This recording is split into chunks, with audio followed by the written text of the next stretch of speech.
When my children stopped calling and the empty house echoed with memories, I thought Father's Day was just another silent Sunday. By dusk, the fields told a different story, and so did the people who'd seen my worth long after family forgot. Here's how I reclaimed my voice without raising it. Before we begin, please subscribe to the channel and let us know where you're listening from in the comments. It helps more than you think.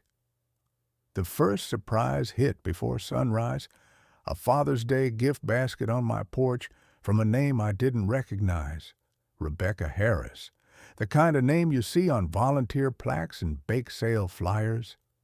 Inside, tucked between biscuits and homemade jam, was a note that stopped me cold. You kept my father's harvest alive in '98. He died last winter. We don't forget men like you. Happy Father's Day.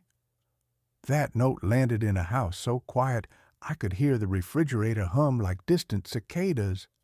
My kids, Michael and Ashley, hadn't called. Again. I'm 70, a retired farmer with boots older than the new subdivisions on County Road 4. Silence cuts sharpest when it shows up dressed as a holiday. I set the basket on the kitchen table, touched the old dent in the wood where my late wife Linda used to place her coffee, and let the steam blur the window out to the pasture. Then the second surprise arrived, a knock that sounded like it knew the house better than I did.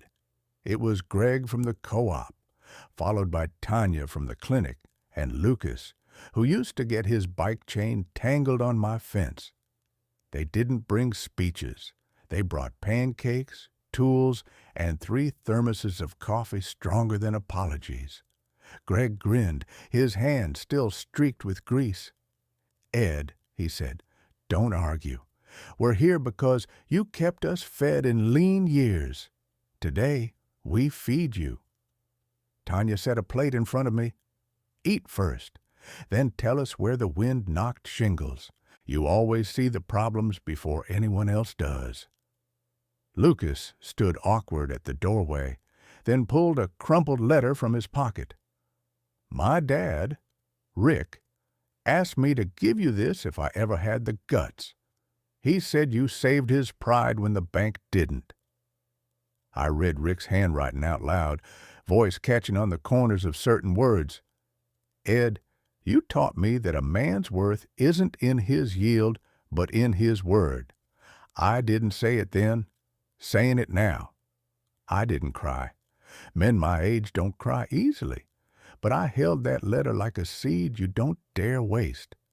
And because this matters, and it helps more folks find their way to stories like this, if this opening hit a chord, take a second, tap like, subscribe, and drop a comment with the name of someone who showed up for you when family didn't. That's how this community grows. After breakfast, the house took a breath I swear I could feel. Tanya scrubbed the sink without asking. Greg climbed onto the roof with a nail pouch and the kind of confidence that comes from fixing things more than talking about them. Lucas trailed me to the barn, where the third surprise of the morning waited. The north stall door, a stubborn thing that had stuck since winter, slid open smooth as a hymn. "How'd you do that?" I asked, running my palm along the track. Lucas shrugged. "Graphite and patience. You taught me both when I was 12. He was right. I'd stood with that boy while he learned you can't force rust to let go. You have to coax it with the right touch. The sky was the color of old tin, and the wind carried the smell of rain that might not come. I walked the fence line like always, but not alone this time." Tanya kept pace, pausing where the thistles had swallowed the ditch. "You still treat the field like it's a person," she said. "It is," I answered. "It remembers who's kind to it." "And who isn't?" Greg shouted from the roof, laughing. "You hear that, clouds?" We fixed what could be fixed by noon and left the rest to honest daylight. Then a white sedan pulled into the drive. Michael stepped out in a tie too tight for a Sunday and a face pulled between duty and discomfort. "Dad," he said, glancing at the strangers on my porch, "can we talk?" Tanya handed me a water bottle. "We'll give you space." She didn't go far. Good people know how to stay close without crowding. Michael looked at the field like it had offended him. "I got your messages," he said. "Ashley's on call. The twins had a game. You know how it is." "I know life gets loud," I said. "It doesn't mean you have to shout over the people who built your quiet." He colored the way he did at 8 when he broke the storm window and blamed the wind. "Dad, I didn't come to fight." "Neither did I said. "I came to keep living." He blew out a breath, nodded toward the porch. "Who are they?" "Folks who showed up," I said simply. The wind turned warmer then, and something in Michael's shoulders dropped a fraction. He wasn't the first son to confuse success with escape. We stood like that for a while, two men brokering a truce without paperwork. Then Lucas called from the barn, "Ed, you'll want to see this." I didn't know what he'd found. I didn't know anything beyond the strange kindness of a morning that began with a stranger's note and kept unfolding like a field after rain. I just knew one thing. I wasn't invisible in my own home anymore. The barn smelled like machine oil and hay that had learned patience. Lucas stood by the old seed cabinet, the one Linda made me keep even after the hinges went soft, holding a slim black book I hadn't seen in years.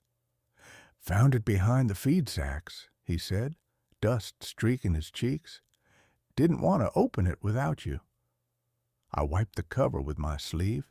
The leather had gone to suede with time, but the stitching was still true. Inside, page after page of tidy handwriting, my father's tally marks from the 70s, my own notes from bad winters and better springs, a few lines scrawled by neighbors who settled up with apples instead of cash. One entry hit like thunder on a clear day. June 12th, 1998, loaned fuel and seed to Rick Harris, no repayment needed, asked him to help the next man. I exhaled. Rebecca's Father's Day note wasn't a coincidence scrawled by sentiment. It was a promise kept by a family I barely knew. Michael stepped into the barn doorway, loosened tie in his fist. "What's that?" "A ledger," I said, "of debts I forgave and work I didn't count." He leaned against the post like he was listening at last. "You kept records?" "Not for collections," I answered. "For memory. A man forgets pain quicker than he forgets kindness. This keeps both honest." Lucas turned the page and pointed at a smear of ink shaped like a second thought. "What's this one?" I smiled despite myself. "The day I broke the baler and blamed the weather. Linda wrote the truth. She made me keep it." Michael cracked a grin, the kind he wore at 14 when he got caught with a slingshot in his back pocket. "Mom was good at that." "She was," I said, the ache old and familiar like a healed bone that still knows the storm. The afternoon sky darkened without warning. Wind shoved the barn doors and rattled the tin roof like a reminder the weather still owns us. Greg shouted from the porch, "Heads up, front coming fast." We moved without speeches. Lucas tied tarps over seed. Michael rolled out hoses and anchored them with cinder blocks. Tanya's truck backed up to the barn with a generator strapped in, cable coiled neat. "Clinic loses power first," she said. "I'll need this back if the grid goes." "You'll have it," I said, meaning it at the level of promise that has nothing to do with electricity. The rain hit hard, a sudden curtain that swallowed the lane, and then the hickories by the ditch. In the middle of the storm, Michael's phone buzzed itself across the workbench. He glanced at the screen and winced. "Ashley?" I asked. "Work," he said. "And, Dad, look, this isn't about you. We're juggling stuff you didn't have to." I handed him a length of rope. "Hold this," I said. "Tie it off. Then talk." He looped the rope wrong. Too tight, all muscle, no give. I put my hand over his. "Feel for the flex," I said. "You're tying a life, not a package." He breathed, adjusted, and got it right on the second try. When we stepped back, the tarp held. The storm kept talking. Linda used to say weather gives men a chance to tell the truth without making eye contact. Michael cleared his throat. "Dad, I thought success meant leaving all this behind. I didn't mean to leave you." I nodded, rain drumming time on the roof. "Leaving isn't a sin. Forgetting is. And remembering hurts until it helps." He stared at the ledger like it could reconcile decades. "What do you do with all that pain?" "I write it down," I said. "Then I do the next right thing slowly." Tanya stuck her head in the barn. Power's flickering at the clinic. "We're good, for now. How's your roof?" "Holding," I said, "because people showed up." She gave a thumbs up and disappeared into rain thick as wool. For 20 long minutes, the storm pressed hard. Then, as fast as it came, it fell apart like an apology made late. The world reappeared, shiny, rearranged, intact. I checked the gutters and the swales and the pump at the well house. Lucas followed, clipboard in hand like he meant to turn chaos into bullet points. "What's next?" he asked. "We walk the fence," I said, "and make a list of what broke because we didn't and what held because someone cared." Michael walked beside me, jacket soaked through, hair plastered to his forehead, dignity dented, but not ruined. At the north fence, the top wire had snapped clean where the wind always wins. Michael reached for it and flinched as it hummed. "Is it live?" "Always assume yes," I said, grabbing the insulator with a gloved hand. "Respect is cheaper than stitches." He laughed. Short. Real. We spliced the wire in silence. He watched my hands the way boys do when they're men trying to remember. Back at the barn, I set the ledger on the workbench and wrote in it for the first time in a decade. June 16th. Storm held. People held. Forgiveness felt like a clean field. Michael read over my shoulder, then picked up the pen. "Can I add something?" "You can," I said, stepping back. He wrote his name, the date, and one line that didn't need to be longer. I showed up. The sun broke through in a ragged band and lit the fields like a second thought gone right. There was no triumph music, no golden ball, no promise of easy, just a ledger with fresh ink, a son who'd tied the knot right on the second try, and the stubborn relief of work that waits whether you're ready or not. Evening slipped in with a copper edge, the kind of light that makes even broken fences look like part of a plan. Greg returned with a bundle of solar lanterns. Tanya brought a folding table and a slow cooker that could feed a little league team. Lucas showed up carrying a roll of butcher paper and a permanent marker like a man who intends to make sense of things. "We're not throwing a party," Greg said, already stringing lanterns along the fence. "We're documenting a life, yours." "I'm not dead," I answered. He smirked. "That's why you get to edit." People drifted in the way rain does when it's polite. Neighbors, old co-op hands, 2 young couples I'd taught to test soil by smell, a teacher who still remembered the year I fixed the school garden's irrigation with nothing but enthusiasm and plumbing tape. Names you'd hear in any American town. Jason and Emily, Mark and Heather, Brian from the feed store, Susan, who runs the library book sale like a general, no speeches, no microphone. Just the shared hum of folks who know where the gravel gets soft after storms. Lucas taped butcher paper to the side of the barn and wrote at the top, "What Ed taught me." Jason started with, "How to cuss at a busted hose without scaring your kids." Heather added, "How to tell truth gently."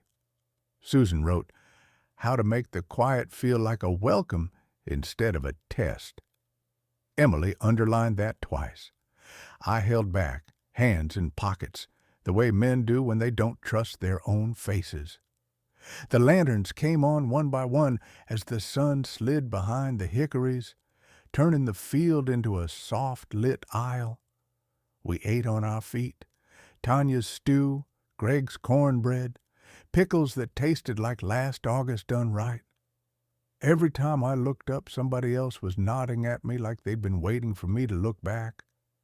Michael arrived without fanfare, sleeves rolled and tie gone, a bag of store-bought cookies held like contraband. He hovered at the edge until Lucas waved him over, handed him the marker. Michael's first line came slow, then true. How to tie the knot with a little give. He looked over at me, and that felt like a sentence finally ending with the right punctuation. The night deepened, and Brian set an old speaker on the fence, playing songs that sound like Saturday mornings in the garage. Springsteen, Petty, a little Cash, because someone always asks. We did not toast. We did not pretend the past wasn't heavy. We did the gentler thing. We let the present hold. Emily tugged my sleeve. "Will you tell the story about the August drought?" I cleared my throat. "It was '88, and the sky forgot us," I began. "We cut a deal with desperation. We watered at 3 a.m. We prayed like farmers do, not for miracles, but for enough. And when one man's pump died, we all strung hoses until his field drank again." "That was you," Greg said, loud enough to be heard and soft enough not to embarrass me. "It was all of us," I corrected, which was the truest thing I said all night. A small boy, Emily's, sidled up. "How do you know when plants are thirsty?" I knelt, picked up a handful of soil, rolled it between my fingers. "When the dirt stops sticking to itself," I said. "Same with people." He frowned, then nodded like a man 60 years older than he was. After dessert, Susan pressed a folded paper into my palm. A proclamation printed on library letterhead, signed by people who think official ink blesses what's already true. Community appreciation for stewardship, mentorship, and proof that quiet work holds us together. I didn't read it out loud. Some things you let sit on your heart until they find their own weight. Michael stood beside me without fidgeting. "I didn't know," he said. "You weren't supposed to," I answered. "It only counts if it works without witnesses." He drew a breath I could hear. "Teach me anyway." We didn't seal it with a handshake. We let the request stand like a seed pressed into good ground. The lanterns flickered, then steadied, drawing a slow ring of light around the group as if the field itself knew where to place the fence.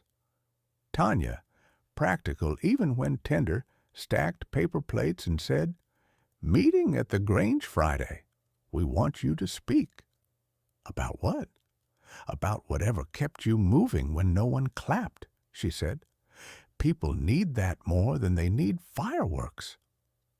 I watched my breath fog in the cooling air and felt something shift in me that had nothing to do with weather. I wasn't fixed, and nothing was finished, but the rust in my chest gave a little. Night closed in friendly. We folded tables, wound cords, chased napkins that tried to make a run for it. When the last truck taillight disappeared, I stood alone long enough to hear the field settle. I slept the way men sleep after a long day done right. Heavy, without bargaining, unafraid of tomorrow choosing its own mind. Morning came in clear, as if the sky had decided to keep its promises. I brewed coffee strong enough to stand a spoon and walk the yard, touching the fence posts that used to feel like obligations and now felt like handshakes. The barn door slid open without complaint. Inside, the ledger waited where we'd left it, pen laid across like a bridge. Michael arrived early, carrying 2 pairs of work gloves that had seen more office boxes than hay bales. He didn't bother with excuses or a recap of yesterday. He set the gloves on the workbench. "You said to show up," he said. "So I did." "Good," I answered, grateful for sentences that get to work faster than they get to the point. We started with the north field. I talked less than I wanted and more than I used to, showing him how to listen with his feet, how ground tells you when it's compacted and where water wants to run, how weeds don't just grow, they argue, how a slow walk is more honest than a fast plan. He asked without pride, the good kind of questions men don't ask until the world dents them. "Why do you always carry that pocket knife?"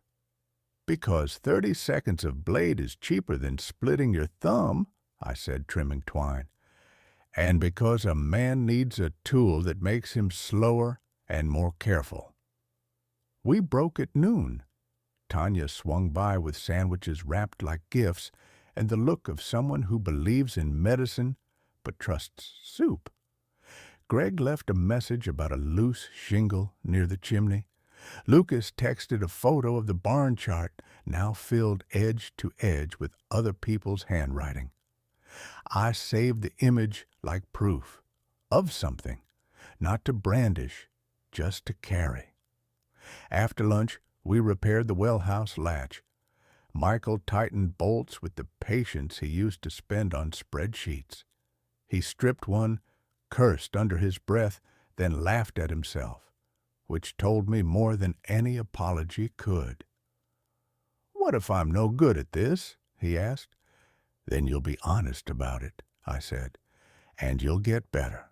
The field isn't grading you, it's inviting you." Mid-afternoon softened the edges of everything.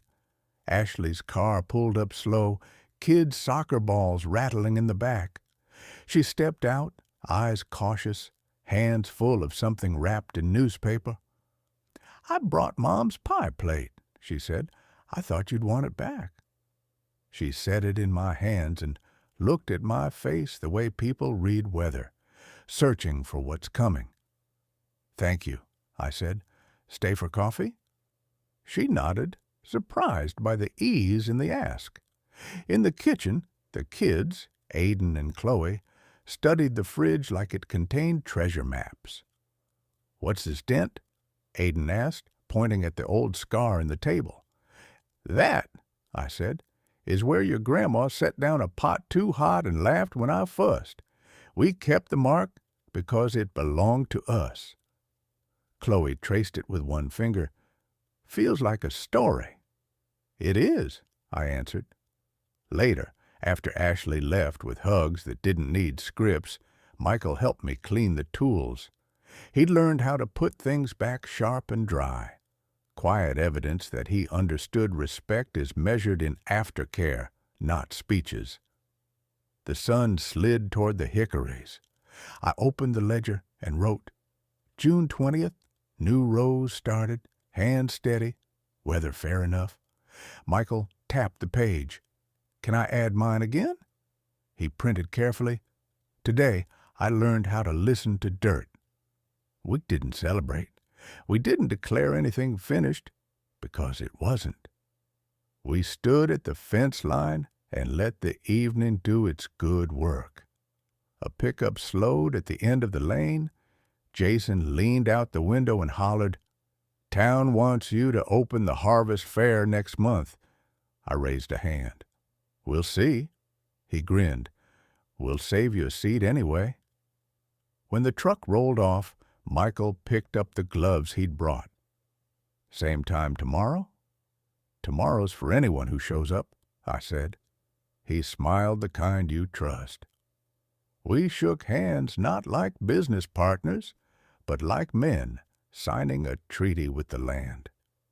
Inside, the house held a quieter quiet. I washed Mom's pie plate and set it to dry, the old chip catching light like a wink.